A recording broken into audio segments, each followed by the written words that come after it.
Welcome back to another edition of IB Nation Sports Talk. I'm Vince D'Addario. That guy right there is Jesse Styers. That is not Sean Styers. Doth your eyes not deceive you. Sean Styers is on vacation.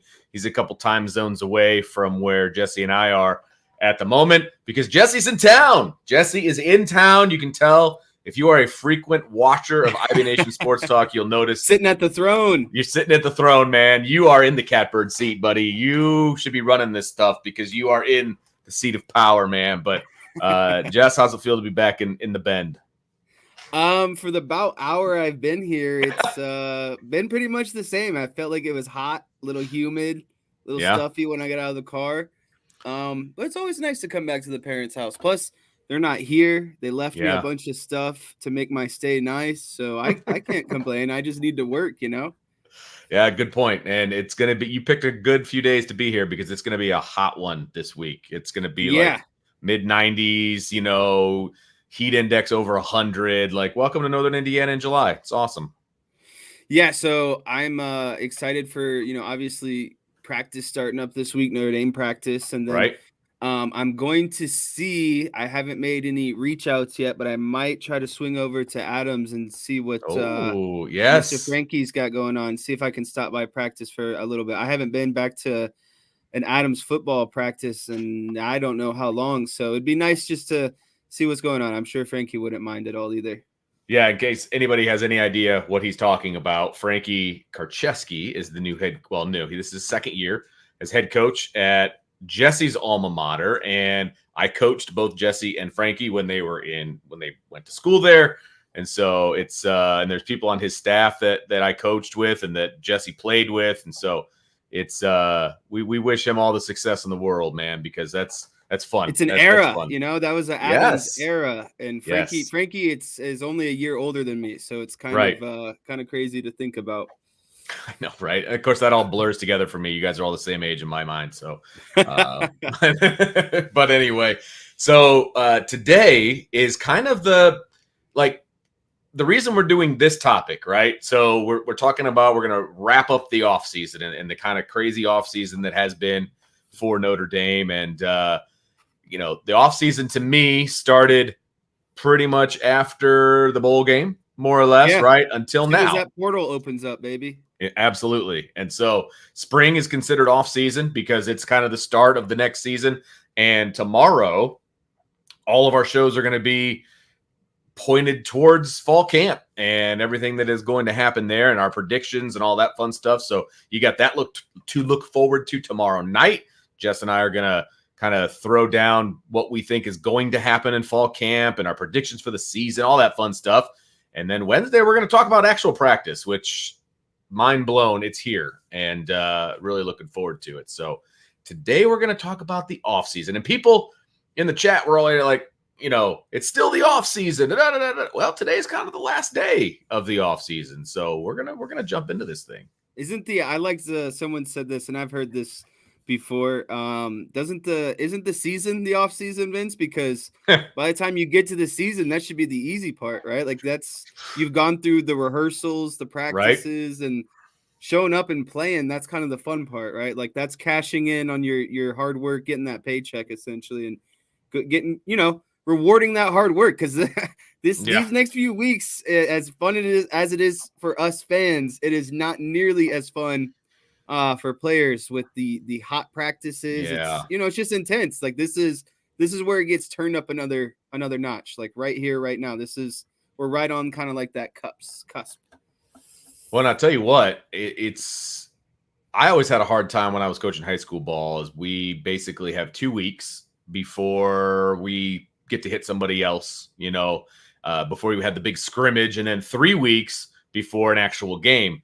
Notre Dame goes a full month before they're going to do anything. And then they got to go overseas to do it. And they're going to be doing it a week ahead of everybody else. So hard to fathom having 4 straight weeks of just fall camp and practice without anything to pay off. It makes this job a little bit easier, right? There's always something to talk about. Yeah, well, that's a very good point. And we are going to get a bunch of access this year. And so we're going to have a lot to talk about. But before we get to all of that, let's talk about the offseason. And I'm gonna shoot it to you first You give me your first off-season topic that you want to talk about, and we'll jump right in. Oh, this is an easy one, Vince. This is the topic that is going to dictate this entire season, right? Sam Hartman, was the decision Absolutely. worth it? Is he going to take Notre Dame to that next level? Is he going to get them back into the playoffs this year?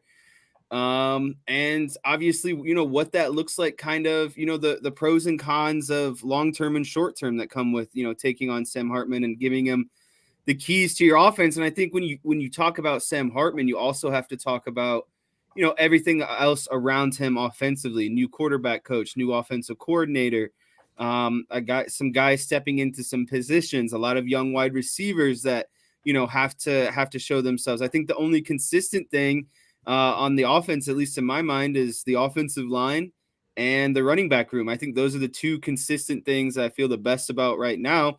And it's not to say I don't feel good about Sam Hartman. It's just I won't know about Sam Hartman until I see him in a game, actually throwing the ball, calling the offense, leading the offense down the field, etc.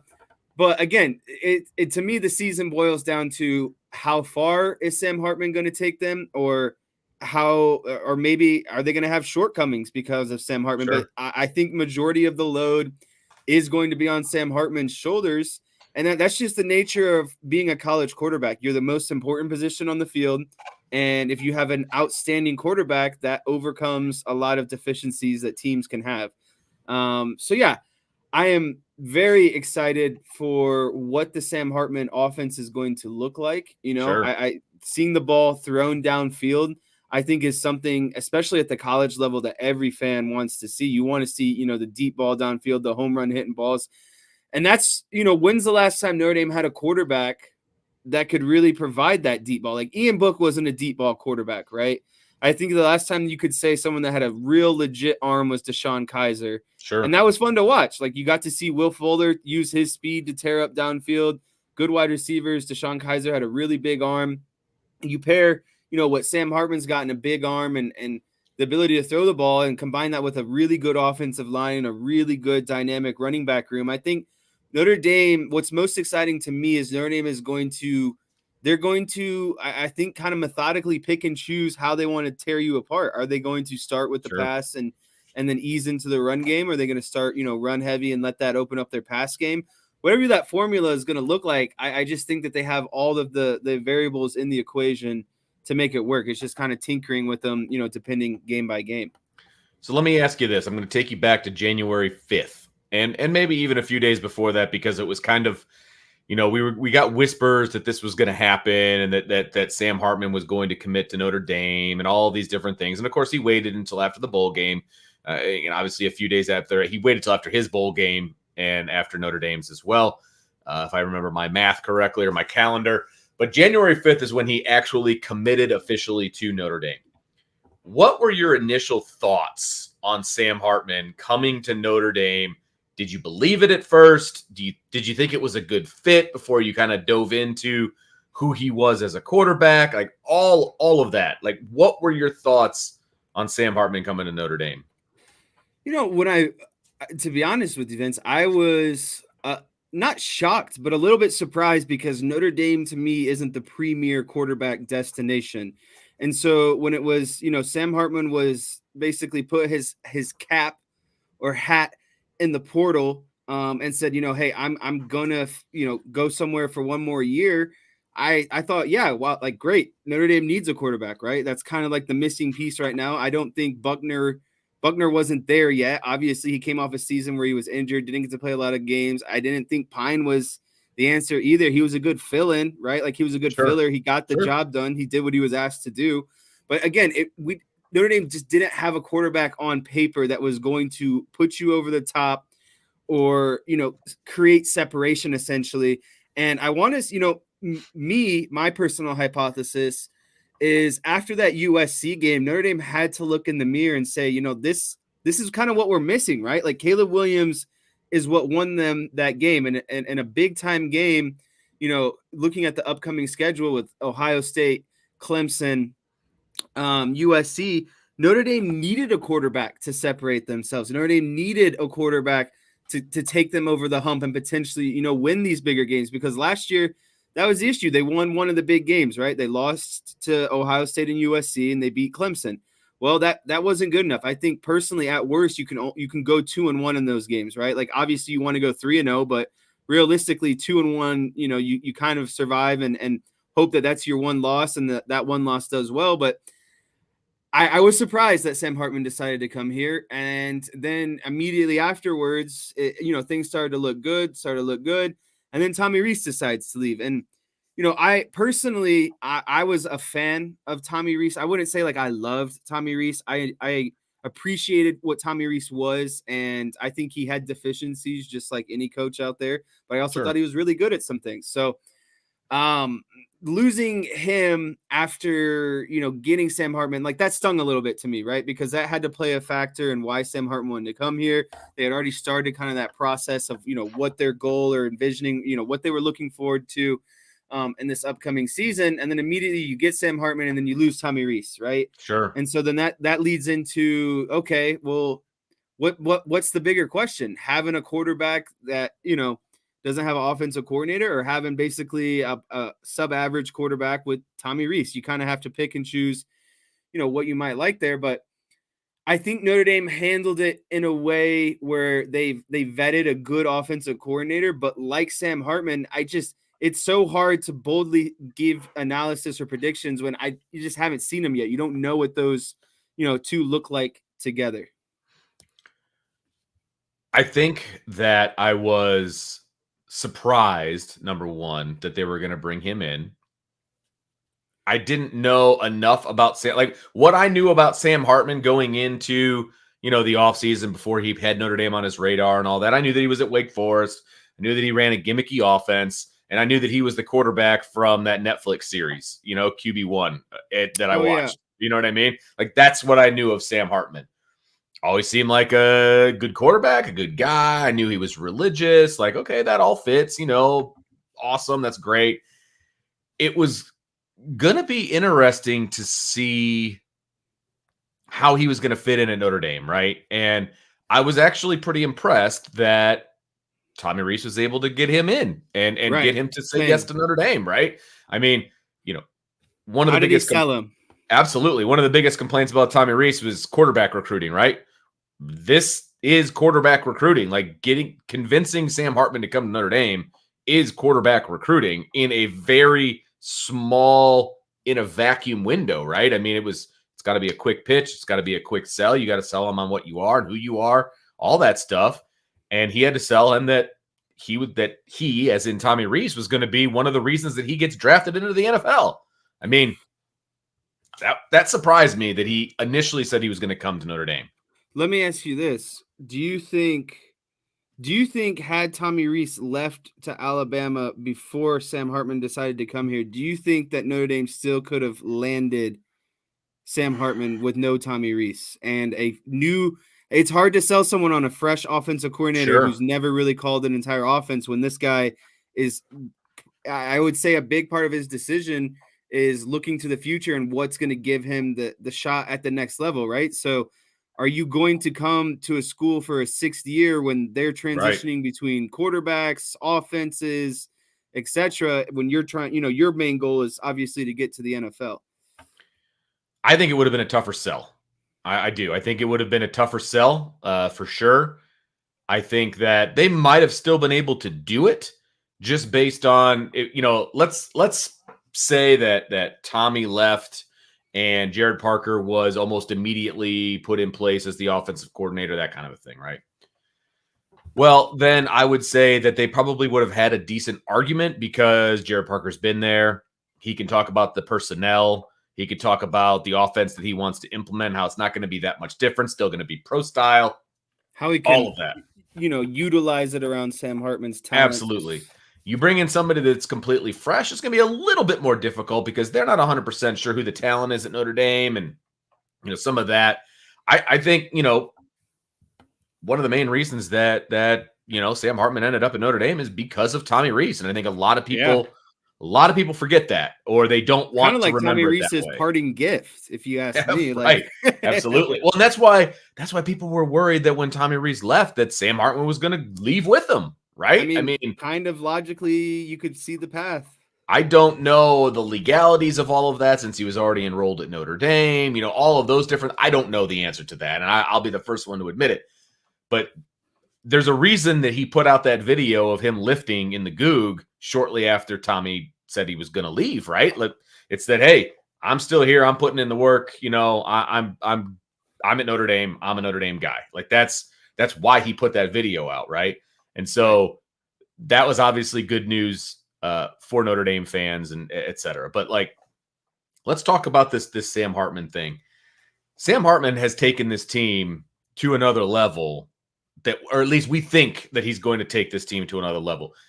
He's got the pieces around him. I think we can all agree on that. It's a loaded running back room. We think the offensive line is going to be just as good, if not better than last year, potentially, depending on who wins the 2 guard spots, right? We think that the wide receiver room has a depth of talent. You have to prove it, obviously, at the collegiate level overall, but they have a depth of talent that, with a really good quarterback, can bring them right along. Mitchell Evans at tight end, I think, is much better than a lot of people give him credit for, just because his name isn't Michael Mayer. I think he's still going to have a lot of success, right? Yeah, it's pretty tough when you get behind an All-American first-round draft pick. For sure. He fell to the second. But anyways. Yeah, no, you're absolutely right. I think, the biggest knock that I can find with Sam Hartman coming to Notre Dame from people out there, right, is that, well, he had all these great receivers at Wake Forest, and all of this. But, like, I think that begs the question, Jess, does the quarterback make the receivers, or do the receivers make the quarterback, right? I think more often than not, it's the quarterback that makes the receivers. Correct, especially when everyone kind of knows what you're going to do majority of the time, in my opinion, too. At Wake Forest, they knew that ball was moving via Sam Hartman's arm, and teams still, even though they knew that was coming, they had a hard time stopping it. And I think that is ultimately what makes Sam Hartman the most impressive in my eyes. Is everyone knew that Sam Hartman had to beat them if Wake Forest was going to win. He shouldered the entire load offensively. And he still made it happen, right? Like, and then you think about him coming to Notre Dame, and you upgrade that at running back talent, wide receiver talent, offensive line talent.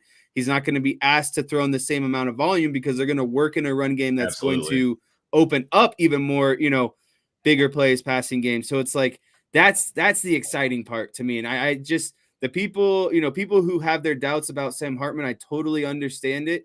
But when you look at what he did at Wake Forest, given, the variables around him, and that now the variables are better here at Notre Dame, I just think he's going to have a tremendous year. And it's so hard for me to not think that way, because, for me, people are like, oh, you're just, it's kind of what you're expected to do, right? As a fan, like, you believe in the best of whatever your team is going to do. But like, I genuinely believe that Sam Hartman is a very good quarterback, is going to have a very good year. And I think he's going to be drafted ultimately by, this time next year. He's going to be on an NFL roster somewhere. So I just think the talent is there. And, this was the missing piece, the last missing piece, the biggest piece to Notre Dame's kind of puzzle at the moment. So if we're talking headlines for the offseason, and we can obviously talk about Sam Hartman and what he's going to potentially do, and that'll kind of be a little bit more tomorrow about what he will do for Notre Dame. But what he did do in the offseason is he not changed everybody's mind, but made everybody a lot more confident in what this offense could be. And it's nothing against Steve Angeli, Kenny Minchie, whatever. Like, that has nothing to do with it. It just has to do with the fact that Sam Hartman is here. He's a 6-year quarterback. He literally has more experience than any other quarterback in the country, and he's on Notre Dame's roster, which is huge. I would say the second biggest headline of the offseason is the fact that Tommy Rees is now wearing different colors. And we kind of touched on that, right? Different colors, but like big time different colors. Yeah, absolutely. And I want to pull up this comment from our buddy Salty. He says, I'm more interested in the opposite question. If an elite quarterback put their faith in you and transferred to your school for his last year, would you leave for another job? And I get it. I understand where Salty is coming from, but you also have to understand that when Nick Saban calls you on the phone and wants to talk to you about a job, you listen. And I mean, not only that, but I mean, he's giving you the keys to the offense, right?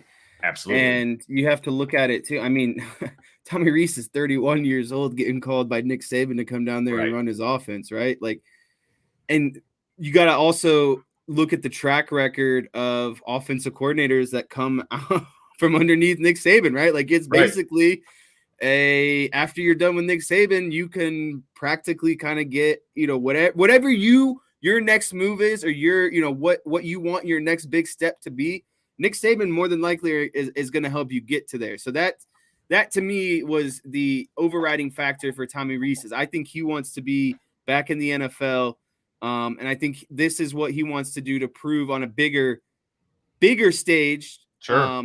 That he can do it, right? And that his game can translate over to the NFL. That to me is Tommy Rees's end game. I have no ill will towards Tommy Rees in any way, shape, or form. And if you remove yourself from Notre Dame fandom and like the Notre Dame bubble, if you compare the offensive coordinator position to the at Notre Dame versus the offensive coordinator position at Alabama, I'm sorry, it was a step up for him. It was a step up in job. I mean, and I don't mean to, belittle anybody else's opinion that's going to be in the chat or any of that, but it is. I mean, that's just a fact, right? I mean, like you said, the lineage of offensive coordinators at Alabama is a little different than the lineage of offensive coordinators at Notre Dame, right? It's just how the programs are run, though. It's not, like you said, it's no belittling to anyone else. It's just different programs are run different ways, right? Right, absolutely. And you have an opportunity to learn under the tutelage of Nick Saban as a head coach, right? I mean, it's just, look, I have no ill will towards Tommy Rees, and I've said this before.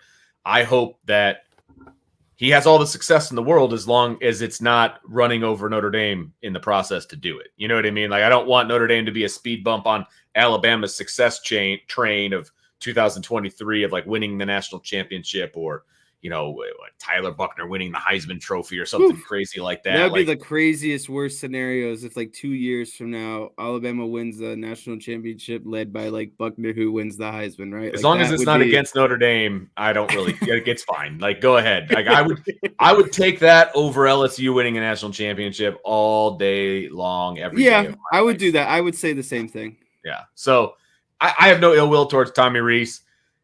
I would say the next headline of the offseason was the offensive coordinator search. Correct. For Notre Dame, and how that all went down once Tommy Rees said that he was going to Alabama, because that was nuts, frankly. So, I mean, obviously the big headline in that situation is who's who in the zoo? Like, who are you trusting, right? Like, who are you listening to at the end of the day? You're listening to Jack Schwarbrick and his monologue of why Notre Dame didn't, take the cheap route or the alternate route, and that, Gino was the ultimate person at the end of the day, and that the discrepancies weren't on Notre Dame's side. It was on the other side of the table when it came to the Utah, or was it Utah, right? Yeah, the Utah offensive coordinator. Yep.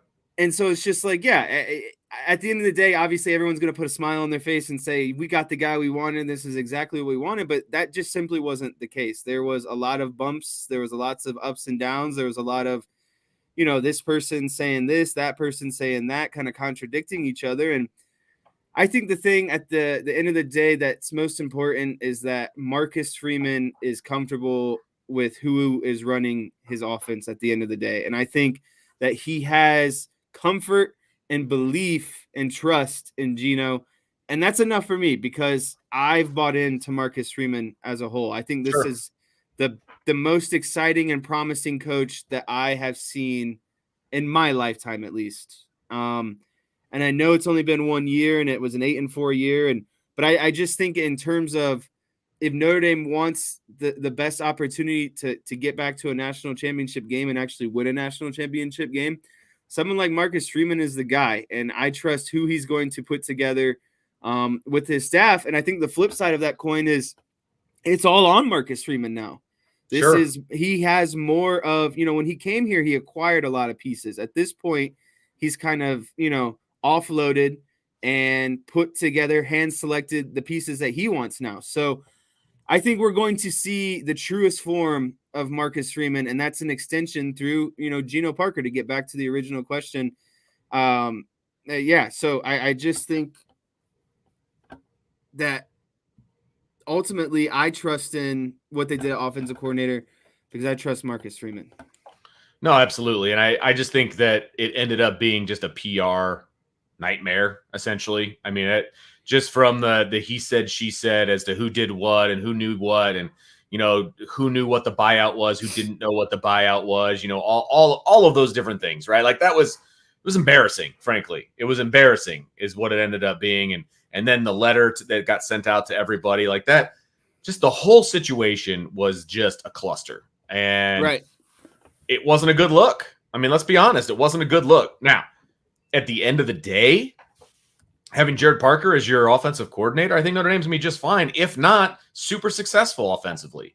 And as a Notre Dame fan, that's what you want at the end of the day, is for Notre Dame to be successful and put up points, right? And I think they're going to do that. I really do. And so would I have been happy with the Utah offensive coordinator? Sure. I think he would have been a good fit at Notre Dame, if I'm being honest, right?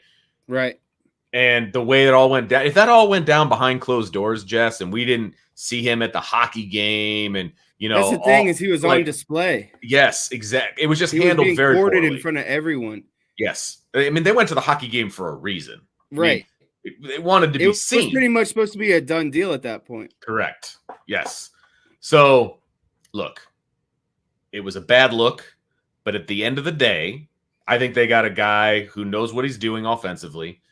Based on the conversations that I have had with people who have had conversations with him, okay?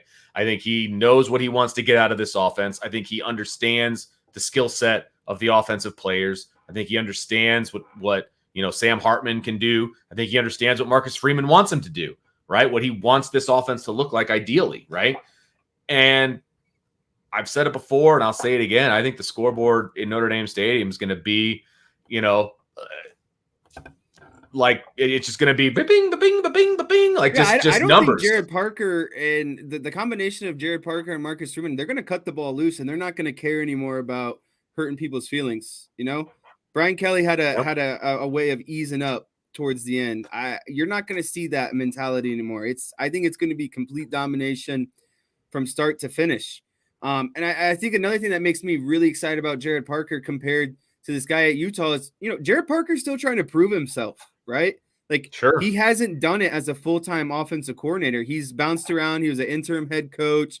He got to, be the offensive coordinator, right? Like, he was splitting time with another guy. It really wasn't his offense. Yeah, that was a disaster. You know what I mean? Just I think Gerad Parker is hungry and determined to prove himself at the same time, right? Like, but I don't think that's going to like blind him to everything else that's going on.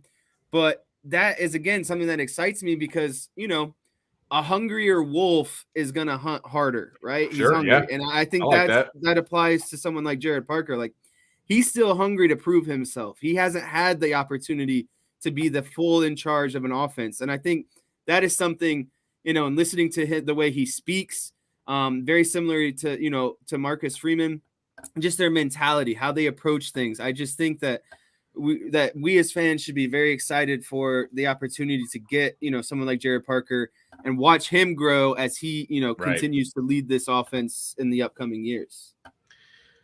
So Gerad Parker gets installed as the offensive coordinator. We move into spring practice. I wanted to add one more subtopic. It just came to me. I think the last big one, and this comes with, we've talked about Sam Hartman. We've talked about Gerad Parker. And I think that another thing that kind of comes with this is the departures, right? The people who left in the transfer portal. I think that's another big one, just because you probably, if you said at the end of the season that, Lorenzo Styles, and then who's the Logan Diggs, a guy who saw a lot of time, running the ball last year. If you told me at the end of the season, hey, and there's more people, but to me, those are like the premier kind of headline names. Those are the guys who are, like Lorenzo Styles, I'm pretty sure was like a 5-star, if not close to a 5-star recruit. Logan Diggs, another big recruit, that got poached out of SEC country, etc. I just think that's another kind of, subtopic. It's not good to lose players. But Lorenzo Styles was obviously struggling. There was conversations of, is he going to switch over to defense to provide depth at corner? Was he too far in his head on offense, just thinking about too many things? So I'm not going to say I'm okay with losing Lorenzo Styles, but it's not the end of the world, right? And then you start looking at Logan Diggs. It's like, again, yeah, he saw time last year, but he also saw time probably due to, a couple injuries that kind of, were ahead of him. And now you look at the running back room, you got Jabron Payne, Audric Estime, Jordan Love. There's just so much depth in the running back room. Payne as well. And it's like, again, you don't want to lose someone, but they lost people in positions where I consider there to be a decent amount of depth. The only thing at the wide receiver position is that Styles probably had some of your most in-game experience, right? There's a lot of these wide receivers are a little bit younger, not really proven yet. But yeah, when I think of guys leaving this offseason, I think of Diggs and Styles. And again, it's just another kind of topic I think in every offseason is guys are going to leave, just like, Notre Dame landed Sam Hartman. You kind of the input and output kind of usually equal each other. You gain a couple pieces and then you lose a couple pieces as well. Sure.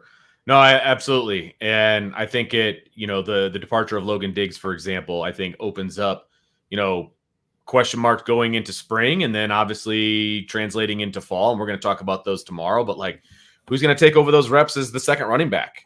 Right. Right. Have you heard my theory on that? I have not.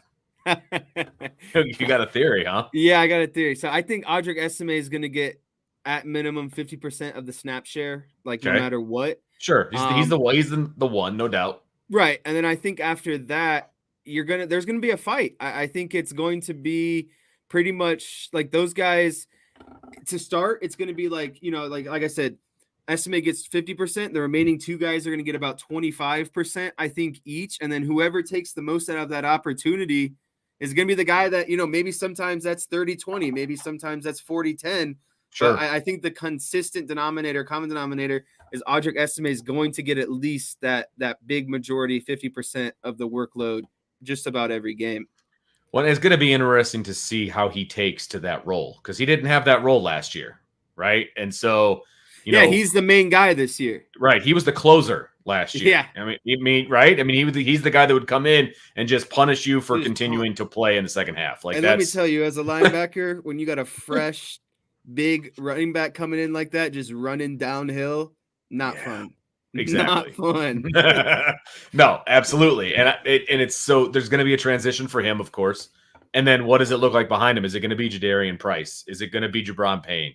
Is Jeremiah Love going to be able to step up as a true freshman? Those are the fun questions that we get to kind of figure out. Transfer. Right.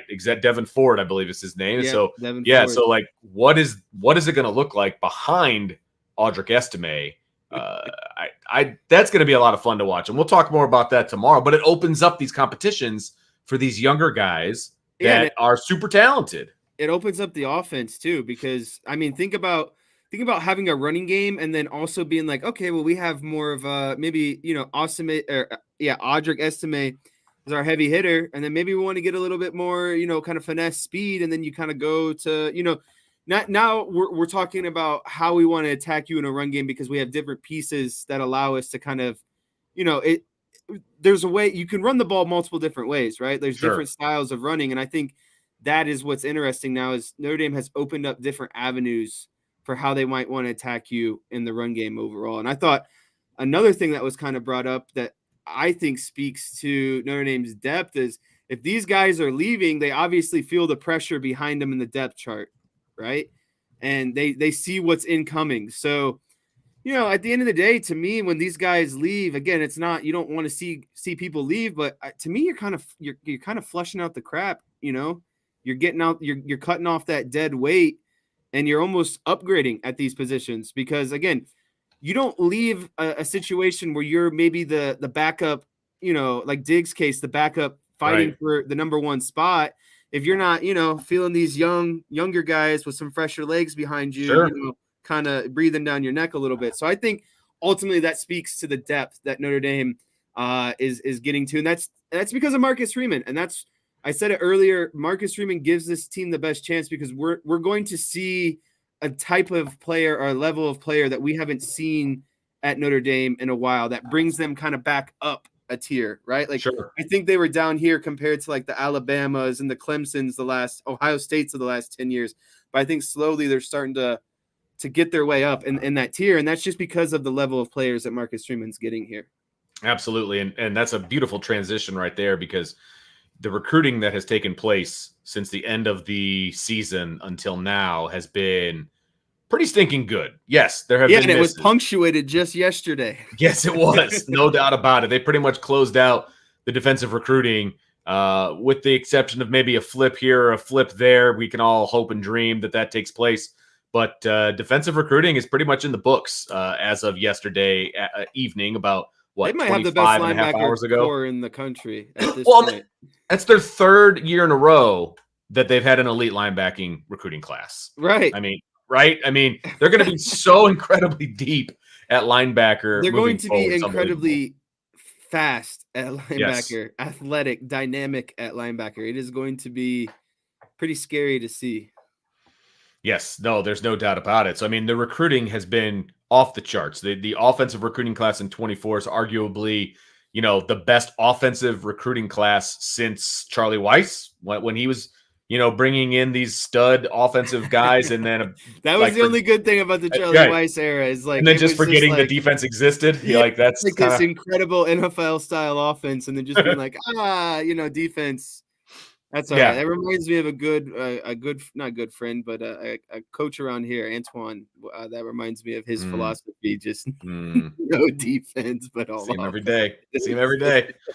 But yes, I mean, this was one heck of an offensive class, and the defensive class isn't far off. And if they can flip one or two of the kids that they're looking to flip, this all of a sudden this class just absolutely takes off and is unbelievable on both sides of the ball. So, I mean. Look, recruiting has been fantastic. I'm very excited. If you watch the show this afternoon, we talked about 25 linebackers. Jesse, we're talking about kids that just finished their sophomore year of high school. Okay. The 25 class is absolutely loaded. And so, they're looking at putting together back-to-back classes that are really, really, really good. And they're just stacking talent after talent. And the arguments and the debates are going to end up being a lot of fun moving forward as to who's going to get the snaps. I mean, special teams, how dynamic that's going to be, because you're going to have these stud young kids. You don't have to put starters on special teams because you got these studs waiting in the wings from these elite recruiting classes. I mean, Marty Biaggi is just like sitting back like, okay, who are we recruiting now? Because they can't all play. So that means I'm going to be getting all kinds of guys. So the recruiting has been very, very good. Yes, they've missed a guy here or a guy there. I get it. People get upset about it. Happens every year, though. Exactly. When you go big fishing, you're not going to get everybody. That's just the way it goes, right?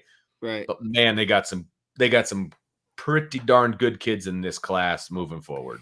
Well, you know what? Another thing too, Vince, is even if these guys aren't playing, they're on practice squads pushing the starters. They're making the starters better by just.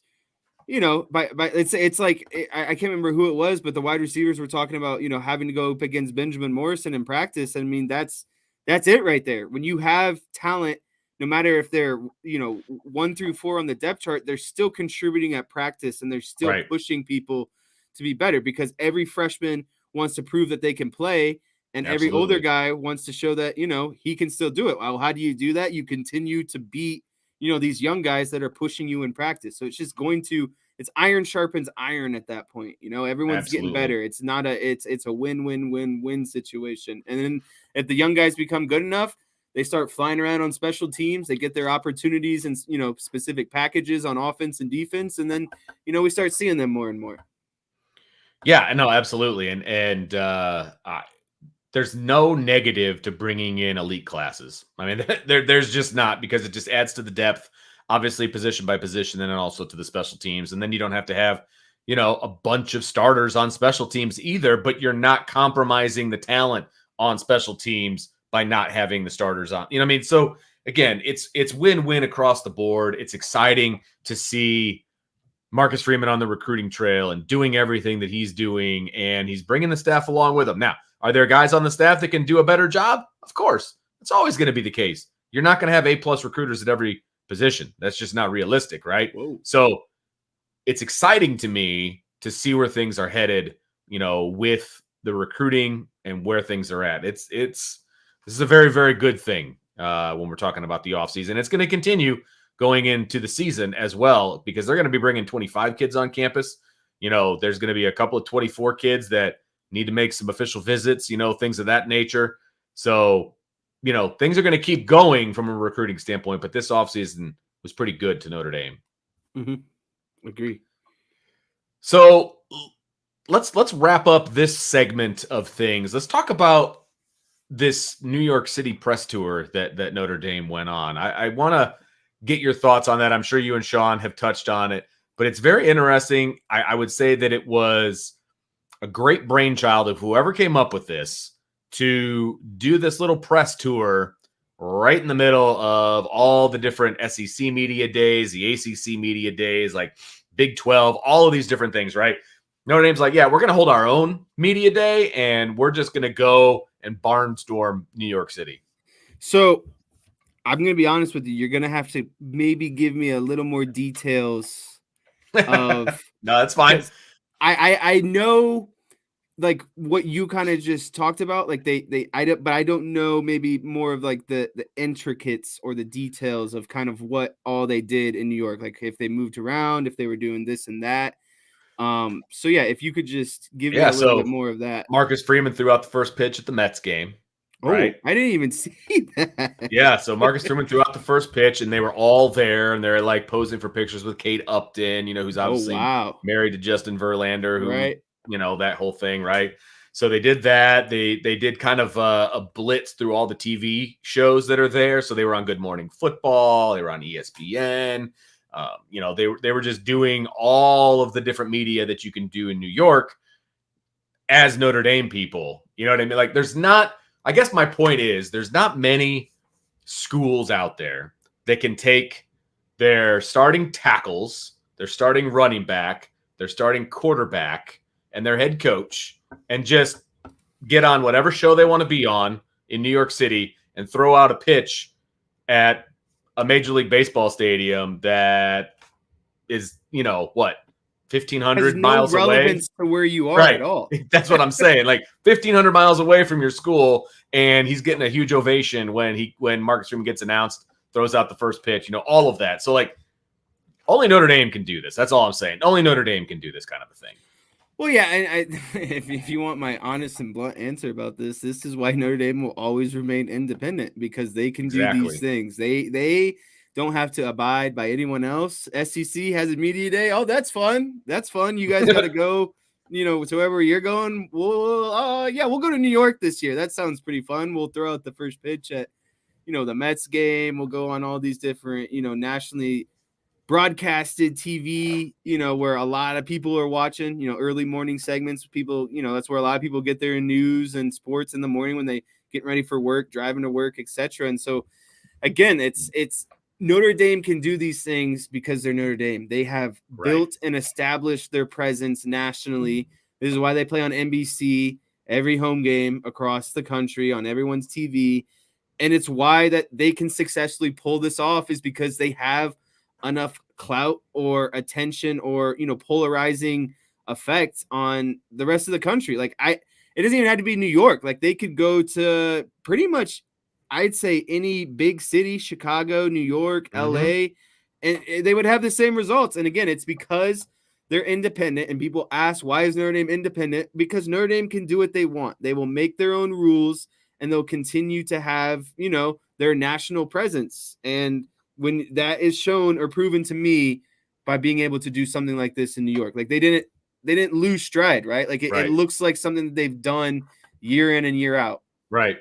And they just stole the headlines, which is exactly what you want to do when you've got all these conference media days and the benefits, quote unquote, of being in a conference. You get these media days, you get to get up in front of everybody. Notre Dame doesn't need that. They're like, hey, you know what? This is our media day. Follow us. And it's like the Pied Piper, and then everybody. It's a lot easier to focus on one team compared to 10 or 12 when you have to talk about an entire conference, showing up for one day, essentially. Yep. Yeah, exactly. So very busy offseason for Notre Dame. We could have parlayed this into a week's worth of shows, just like picking one offseason topic per day, and we probably would have been fine. But I figured today was a good day to kind of wrap up the offseason.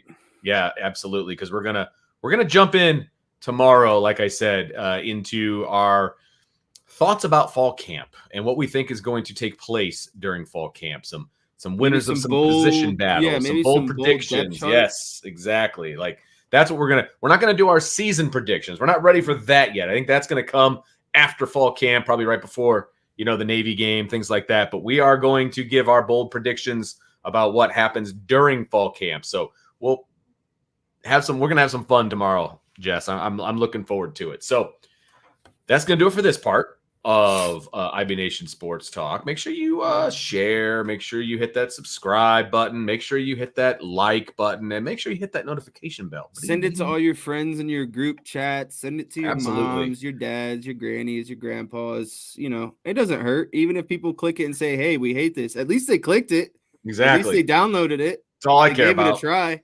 That's all I care about, because that equals pennies in my bank account. Okay, so let's do it. No, I'm joking, but get us out there. I told this story earlier today. I was talking to an assistant coach at Notre Dame who was a non-football coach, and we were talking about my summer job, which you are well aware of, Jesse, since you used to work that summer job. You know what? I was gonna text you, but it's not safe to text and drive, and I was on the toll road today. And I saw about 3 twirler vans painted. I wanted to text you. Is it that time of year, Vince? Are the twirlers coming to the Joyce Center? It is. It is. It's 100% that time of year. I saw like a Pennsylvania license plate, a Maryland license plate. I was like, I know they're here. They show up in full force. What is it? America's Youth on Parade. AYOP, baby. And I was like, it is. I was like, I always felt like this one was like right at the end of July, beginning of August. So this makes sense. Here we are. Yep, because we get kind of that down week at work. And we will have the down week from working, but it will be crowded as all get out within the Joyce Center. So my favorite is all of the portable like dressing rooms that you kind of have to like weave your way through to get anywhere because they're all set up in the hallway. It's ridiculous. And then they look at you like you're the crazy one trying to like get exactly navigate around them. Oh, brutal. But anyway, I was talking to an assistant coach of a different sport, and he's like, "Oh, hey, by the way, I love watching Irish Breakdown. You guys do a great job." He goes, I'm a closet recruiting guy for football. He goes, I love following it. I was like, that is awesome, dude. Thanks for watching. That is fantastic. Thanks for making my day today. Yeah, exactly. After we're done, I'll tell you what sport it was. But I thought it was awesome, and he's a really good guy. So that's awesome. You never know who's watching, Jess. That's the best part about this job. But so that's gonna do it for this part of the show. You know what's next, don't you?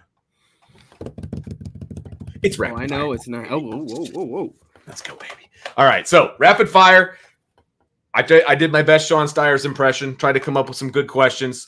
We are going to I'm going to write down the time here so I know what to give Brian. Okay. We could also roll into this nice super chat we got to lead off the rapid fire if you want. You're like a producer, all right? You're like a producer. I'm going to pull it up right now from Kyle Berry. Thank you so much, Kyle, for the super chat.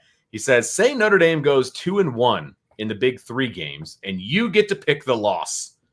Think the obvious answer would be Clemson. Say Notre Dame goes 1-1 against Ohio State and USC. Which win is more important for Notre Dame and Freeman? Yeah, so I'll start with this one.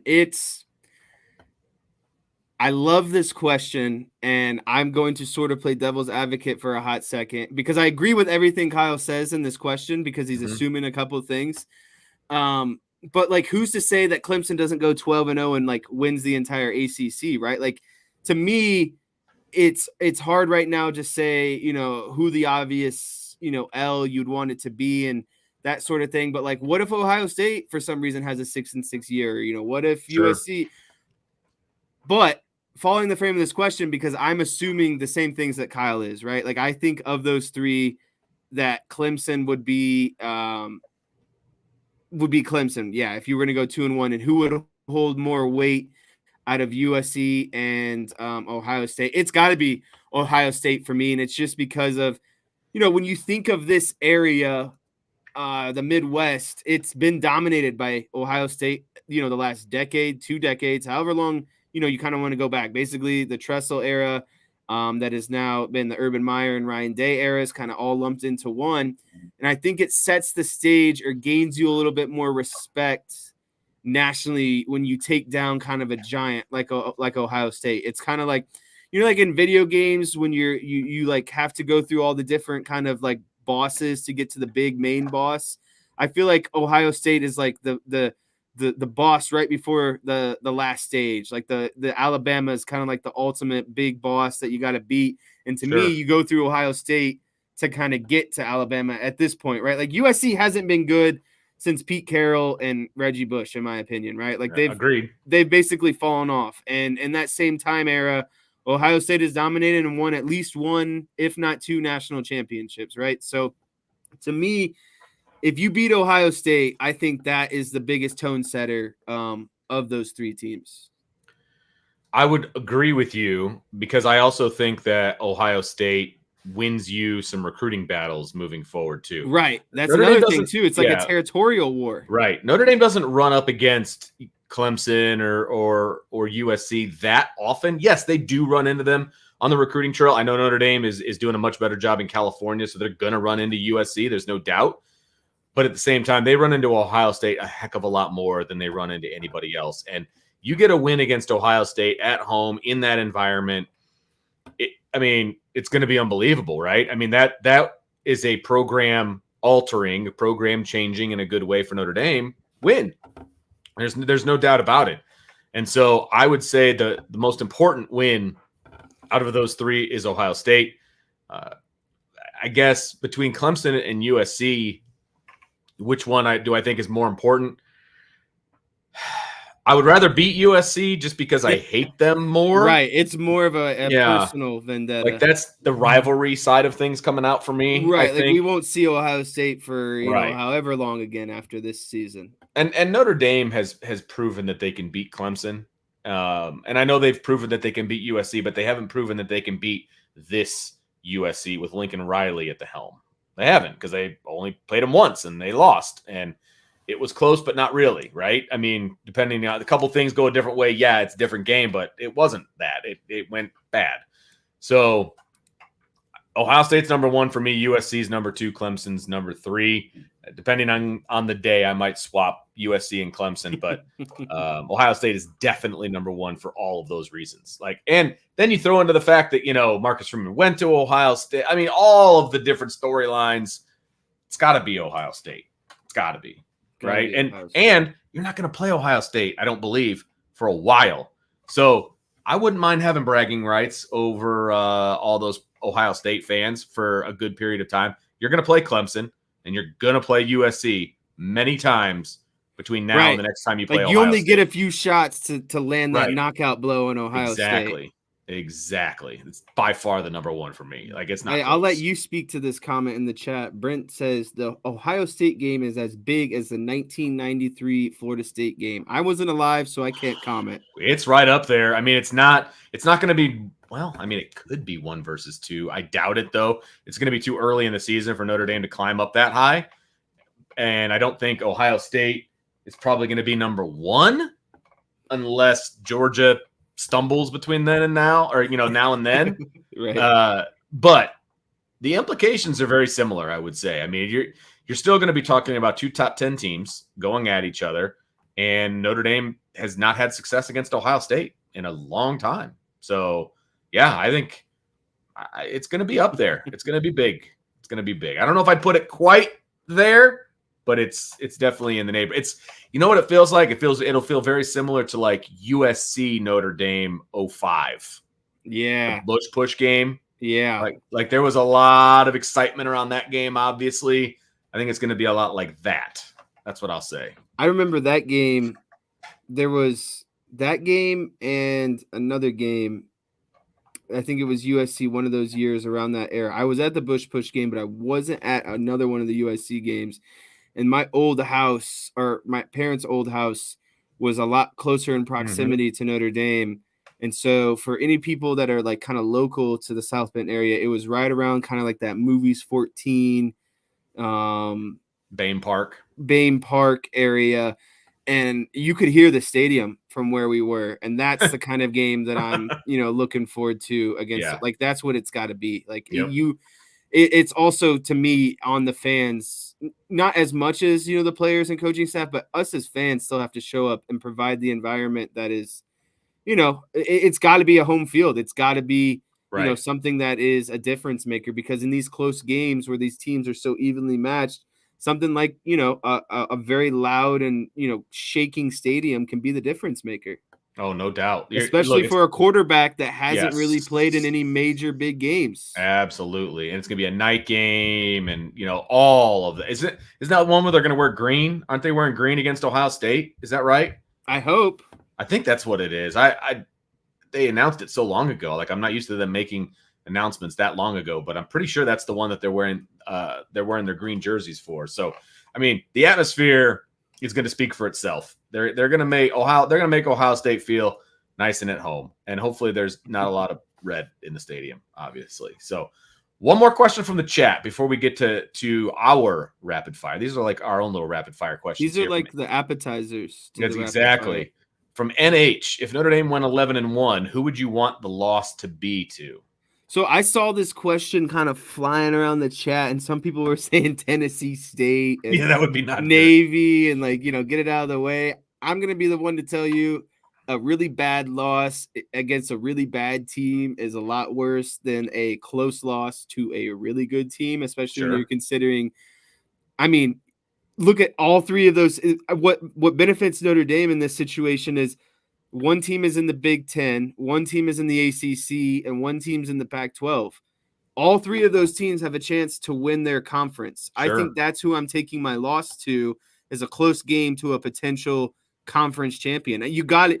You can't lose to the Stanfords and Marshalls of the season this year. I think that's a lot worse of a look.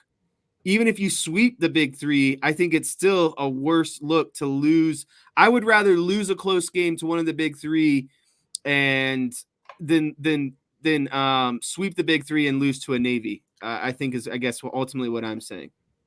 I would say, of all the options that are on the table, and it would suck in the moment, but I would say if you go 11, if I know that I'm going 11-1, if I know that Notre Dame's going 11-1, I'm going to say NC State.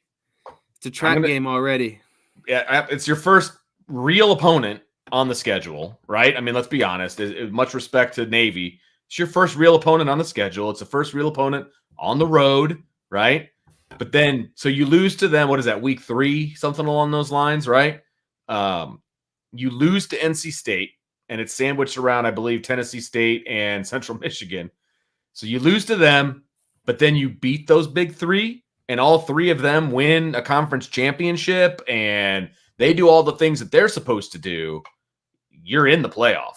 Yeah. No doubt about it. You are in the playoff because you'd be like, yeah, you know what? We stumbled early in the season, but we beat three conference champions who are all in consideration for one of these Final Four spots. We beat them all. We beat them all head to head. We're in. You guys duke it out for who else gets in.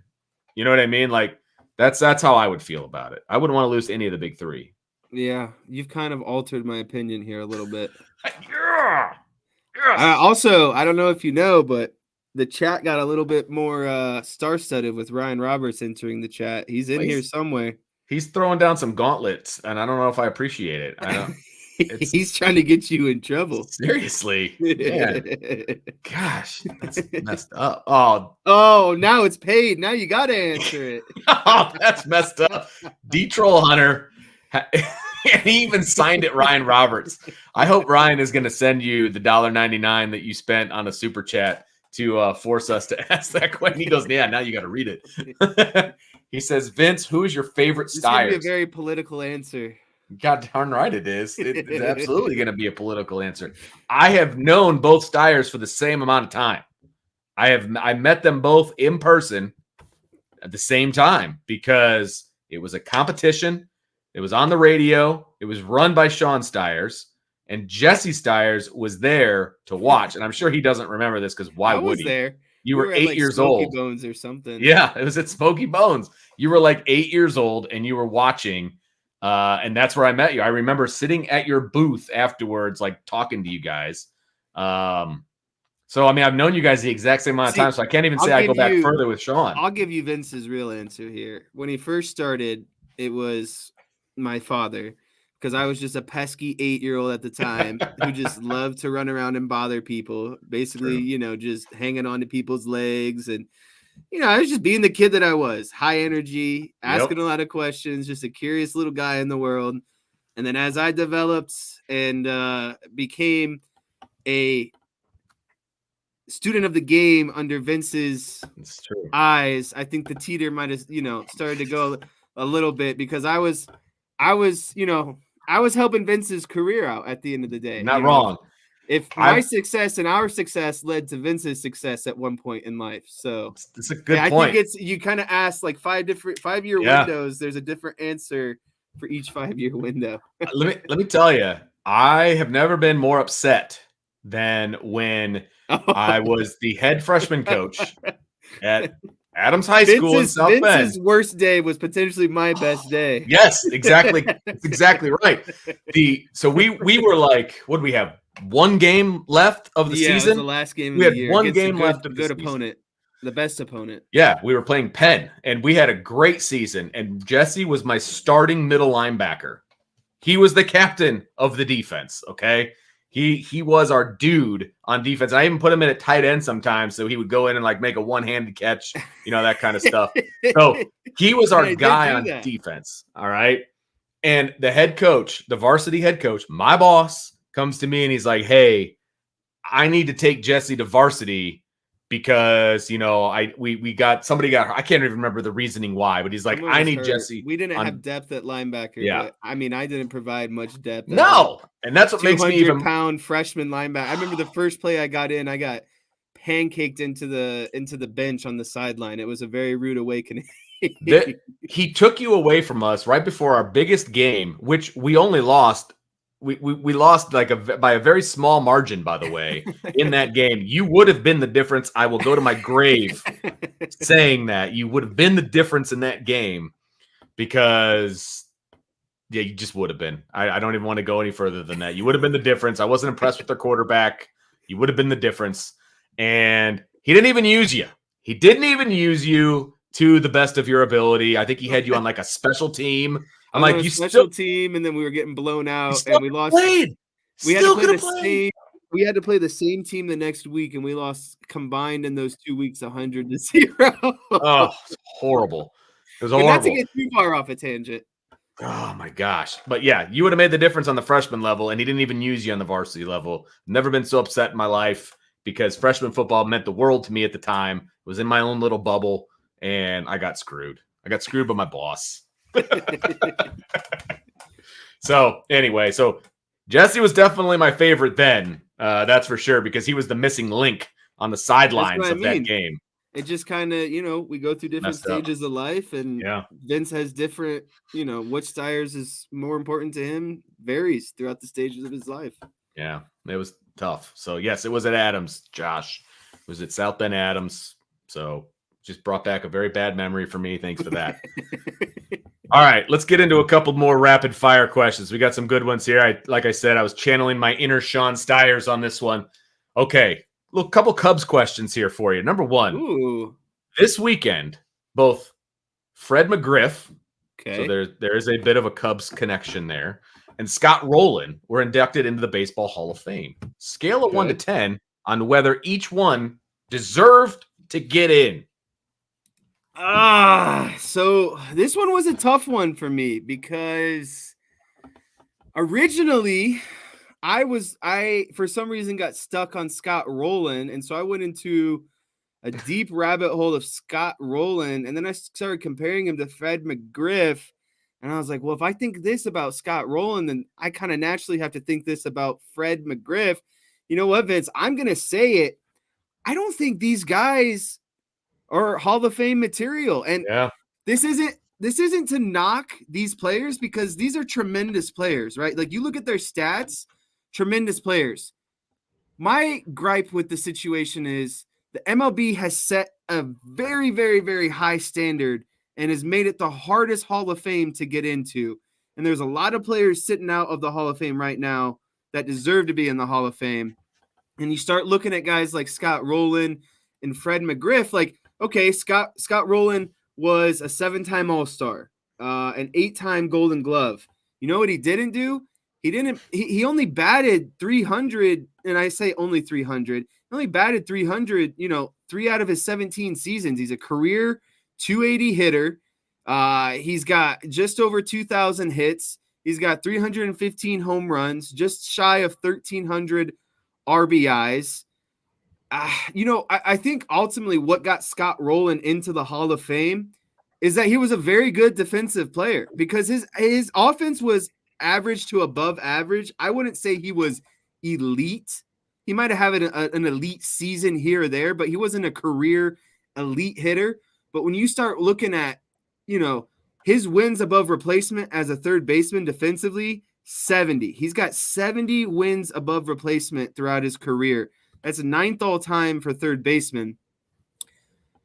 To go back to my original point, Fred McGriff has pretty similar numbers, 2,500 hits, close to 500 home runs, 1,500, 1,600 RBIs, batting average is a career 285. But I mean, that's expected out of you as a first baseman, right? You got more power, you got more slug, you're driving in more runs. The flip side, Scott Rowland had way better defense, obviously why I was playing third base. So, McGriff, better hitter, Rowland, better defensive player. Again, these are very solid players at the end of the day. Absolutely very good MLB careers. I just don't think it's Hall of Fame worthy at the end of the day. And I'm sorry. Yeah, I mean, I guess if I was just going off of like name recognition without jumping into the stats, which obviously you have to do when you're considering the Hall of Fame. I mean, Scott Rowland is a guy that was, would you say he was the best third baseman at any point during his career?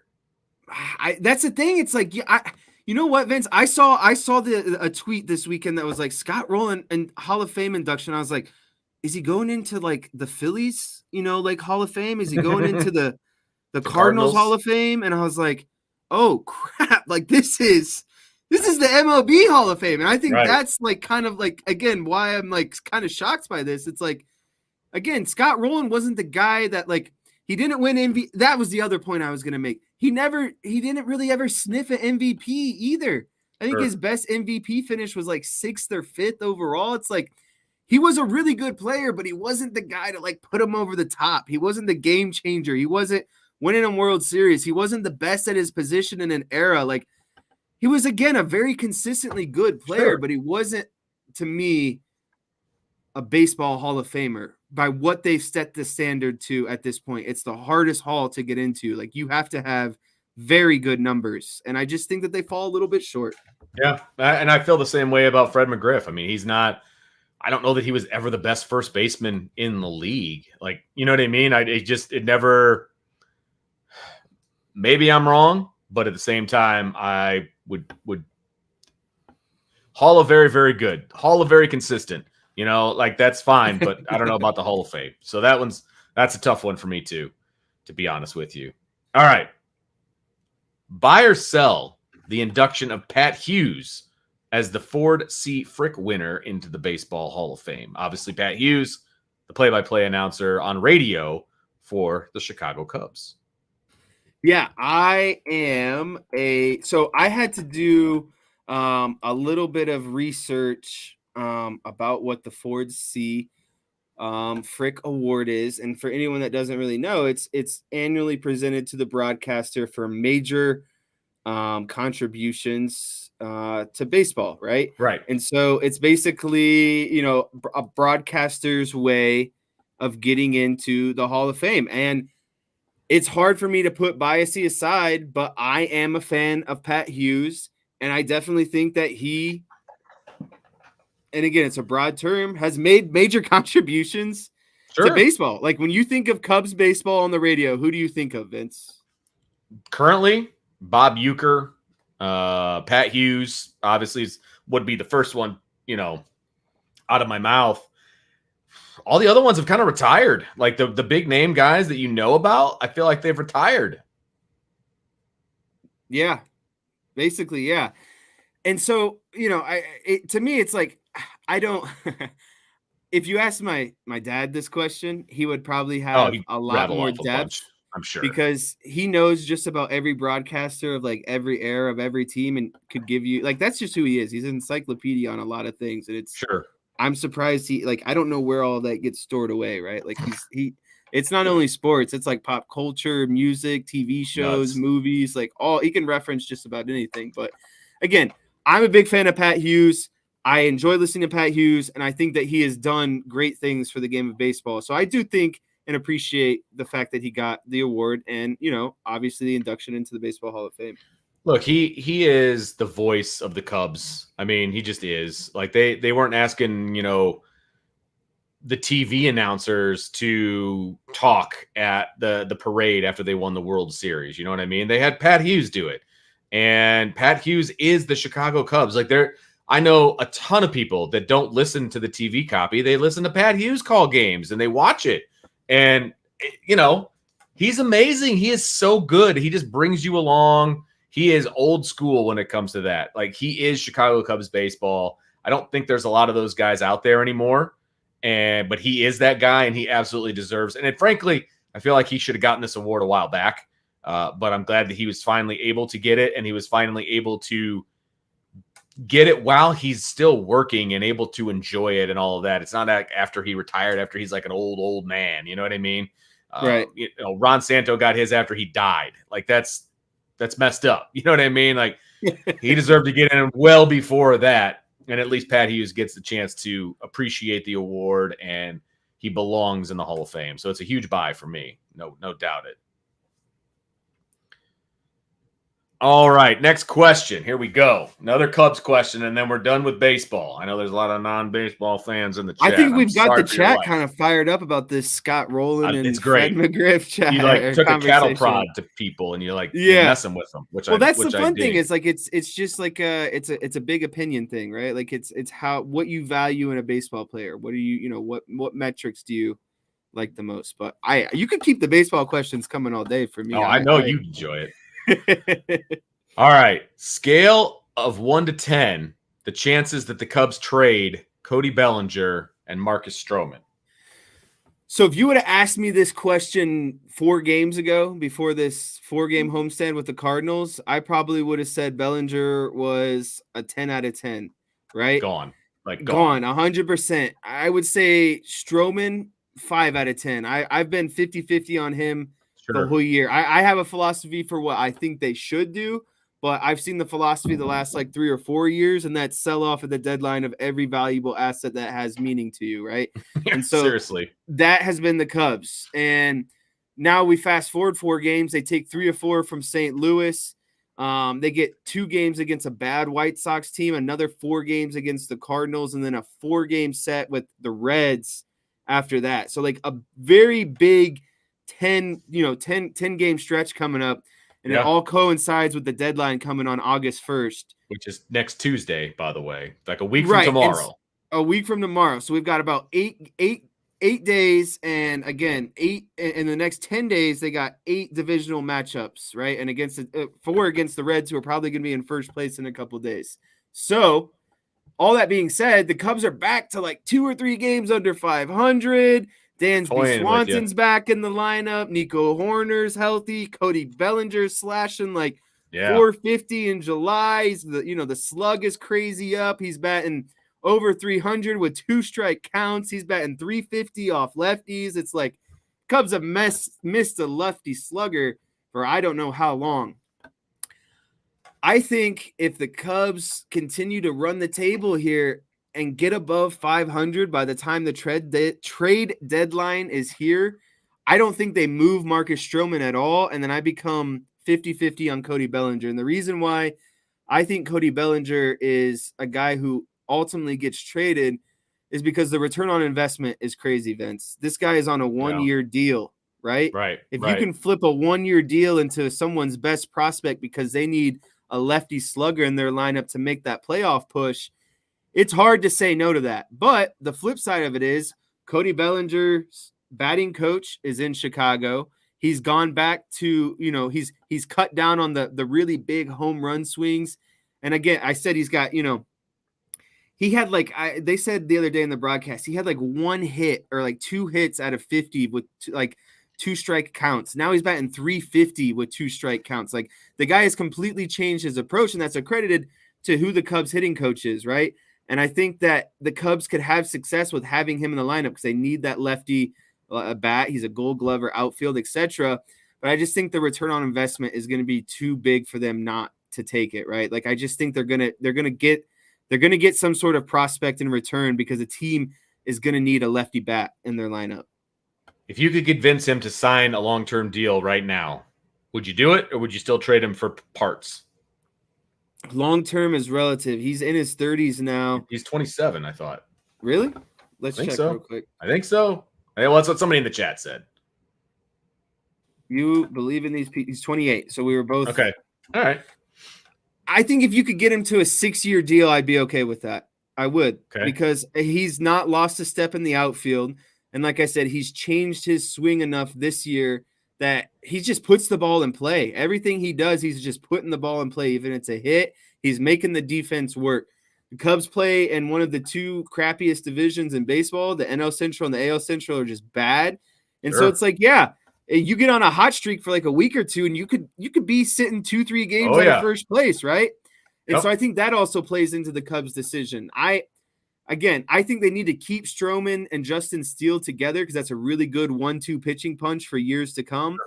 I don't think Stroman's going to go, but I'm about 50-50 on Bellinger, and I could see both ways. Like I don't want to lose Bellinger, but if he refuses to sign a deal and you're only going to have him for this year, I mean, can we all agree that Notre Dame that the Cubs probably aren't going to win a World Series?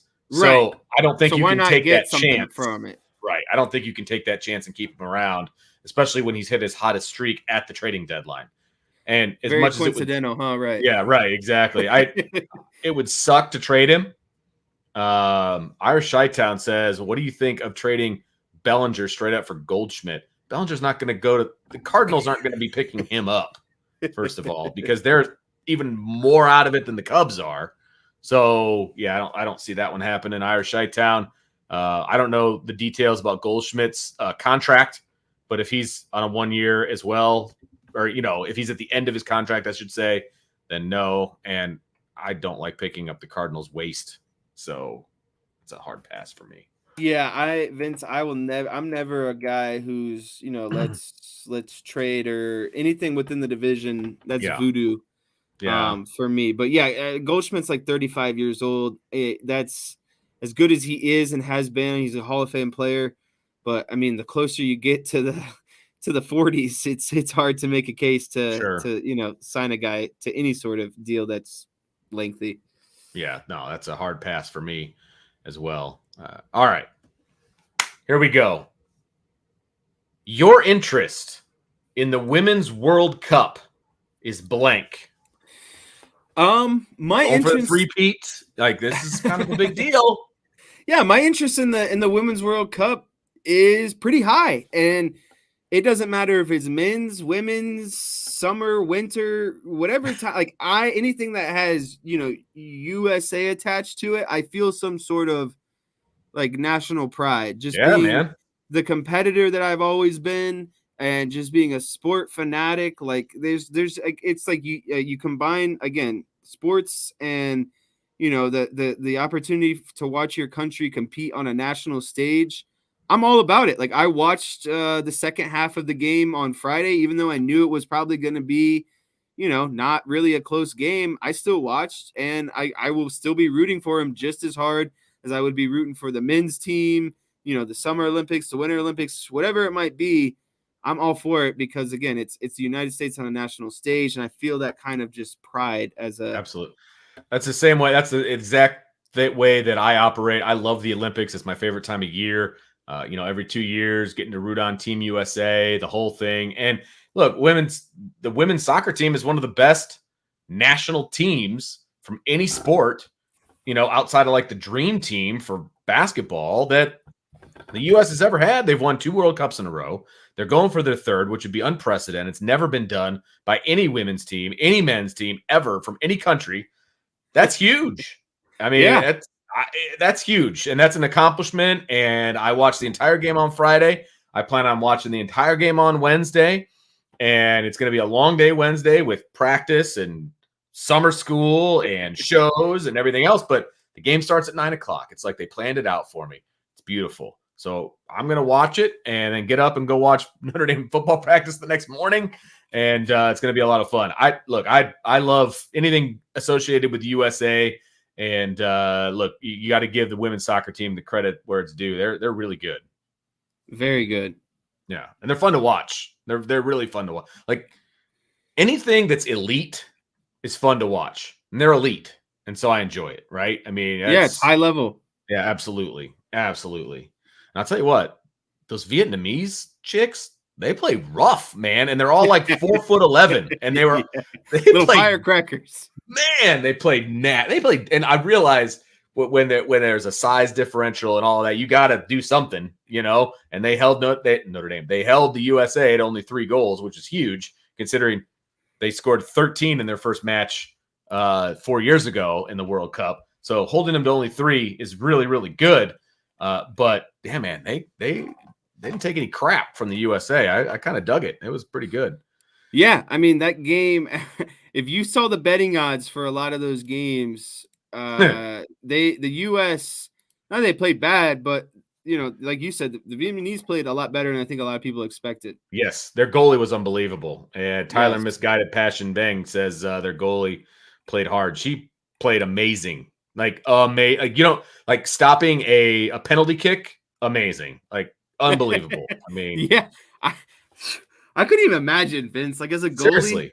Oh, dude. And I don't know how many soccer fields you've been on, because if it wasn't for my son, the answer for me would have been like 0.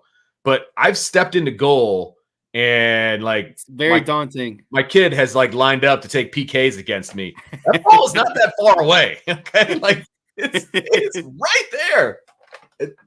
Yeah, I don't know how anybody stops those. It's pretty much a guessing game. But have you taken any to any unfortunate locations yet? I have not. I protect that location at all costs. I'm not diving I'm not diving full length and then taking one. The most fun is I remember growing up and my dad throwing batting practice for the longest time, and we never had an L screen until he started taking a couple off the play. Yeah.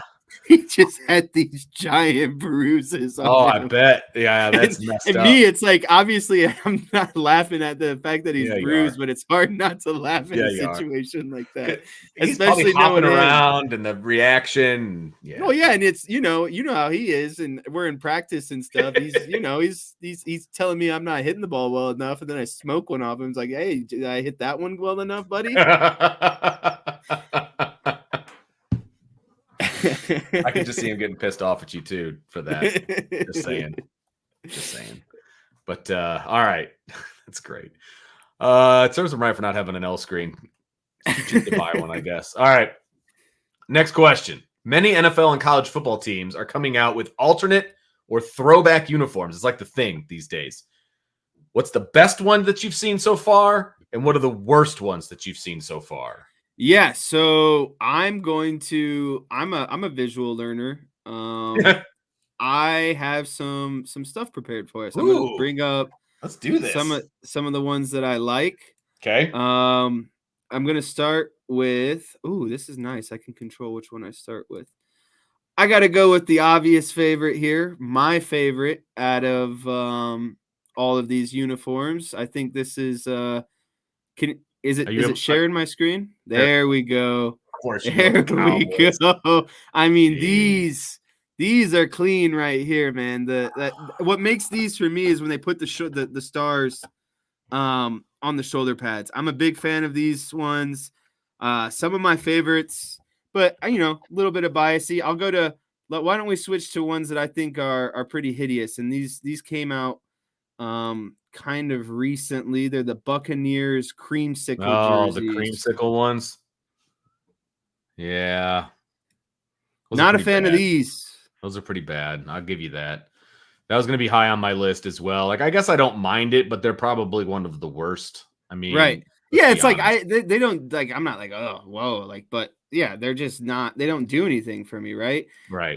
Another one, and to shift off of my Cowboys bias, I have another one that I thought were pretty cool. And let me get this one up real quick. Here we go. These are the Tennessee Titans Yeah. / Houston Oiler throwbacks. I just like I don't know what it is, but the powdered blue uniforms are Mm. always a win for me. Like when the Chargers used to wear those powdered blue uniforms, You're like a closet I St. Joe fan. That's what it love is. those. I had a LaDainian Tomlinson jersey when they would wear those powder blue ones. So big fan of those. And then I think I got one more. I did have Okay. another Cowboys one, but I already Oh, burned that bridge. So I got one last one real quick. And there's nothing crazy about these, but they just look pretty clean to me, right? And it's you start thinking about the New England Patriots. I don't think oftentimes you think of these red uniforms, but I really like when they wear these. There's nothing crazy about them. I like the old school helmet, but again, it's just you don't see the Patriots wear the red very often. It's that dark blue or white uniform with maybe a sprinkle of red. But when they go with these all red kind of alternate uniforms, I very much like those. we've got Indian fans in the chat, and I don't know how I feel about it. I'm just gonna throw that out there. Yeah, we might have to remove it. Can you get bans for being a? I mean, it's close, That one's tough for Vince too. For the people that don't know, he went to Marion, so that's man. I that's. used to like D Troll Hunter. I mean, I thought we were very similar, and now I find out he's a St. Joe guy, and I just don't know how I feel about that whole thing. He wants to know what they did with the old St. Joe High School. Well, guess what? It doesn't It exist got anymore. tore down, and then they built a crappy high school on a hill and ran into Now problems. they have a gorgeous football stadium, Got especially when the forked. sun's going down. Like it's beautiful. It got forked. Is that what you just said? Yeah, you don't remember that when it first opened up, all those kids stabbed plastic forks in them and then broke them off. Oh, I don't remember that at all. Yeah, Um, all but my yeah, greatest memory is beating them on their homecoming senior yeah, year. that was beautiful. Was that the Shaq Van game? Yeah. Because that was unbelievable. Never seen that in my life. Kid that played with Jesse. You guys are the same age, right? You guys were in the same grade. Yeah, yeah, Yeah, yeah, yeah. yeah. So, and I was coaching, and I'll never forget it. We had he's our running back. He ran for 425 yards And in like one game five touchdowns. and five He was the touchdowns. offense. He was and you guys, and we won by like a touchdown. Like that was, Yeah. he was absolutely the The only offense. reason And we won is because we took their opening possession for a pick six. After that, it was just like we gained the edge, and all we had to do is keep scoring, and that's basically all it was. I will selfishly take a lot of credit for that because the head coach at the time was getting ready to punt on fourth down. And I said, no, we should go for it. And you just need to give Shaq the ball.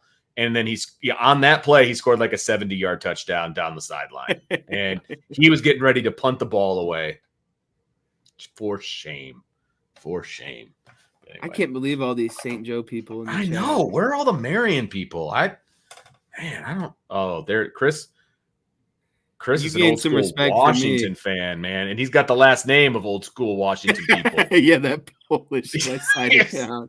There's no doubt. I coached at Washington too, Chris. So I'm with you, man. I think you need to make the disclaimer. You coached about every school in South Bend. Yeah, I did. Yeah, I coached at every South Bend school, at least in one sport or the some other. Capacity. Yeah, in one sport or the other, I did. Yeah, no doubt about it. So, all right. Anyway, we got one more question, I believe. Here we go. Reports, and I believe this report's been out there for a little while, but I saw it on Twitter today with a picture of the football team. And it says, reports that UConn is headed to the Big 12 are blank. I think it's tremendous for UConn for every aspect except football. I hope that this brings UConn some sort of, bringing them back in football, because they were almost like that program was almost eliminated as a whole. That's but terrible. It makes sense in terms of their biggest breadwinners as a university, and that's basketball on both men's and women's side. Yes. I think it is a tremendous addition. to the conference. To me personally, I think the Big 12 is one of the best basketball conferences year in and year out. And when you add someone like UConn on both the men's and women's side, I just think it adds tremendous depth, and it just adds. We lost Jesse.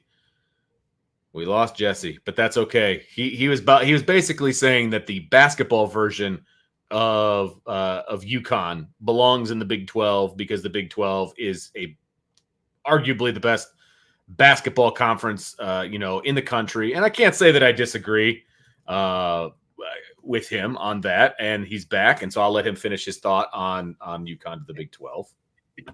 My browser just randomly updated and shut it all down. I was nice. Like, oh, that's really nice. I wasn't doing something, but yeah, I just think that when you add UConn and their storied basketball backgrounds to a conference that is been really good at basketball the last, decade or two, like Kansas, Baylor, Texas, like there's so many good basketball teams in the Big 12. I just think that it just adds even more depth, and you're going to see even more quality of basketball potentially. But I just really hope they can figure it out on the football side of things. Yeah, I that's the only place I see it too. I think football, they're going to be woefully outmatched, at least for the first few years. Maybe once they're in the Big 12 and they can recruit like a Big 12 team, maybe they'll have more success. But they got a long ways to go from a football side of it. But it makes sense because, look, isn't the argument out there, right, that the UConn basketball team is considered a blue blood? Because of how that was the argument after this last year. Yeah, so I mean, that's a big get for the Big 12 from a basketball standpoint. I don't know. I will safely say I don't know anything about their Olympic sports other than basketball, so I don't know what kind of fit it's going to be, in track and field and soccer and all those different things. I don't know.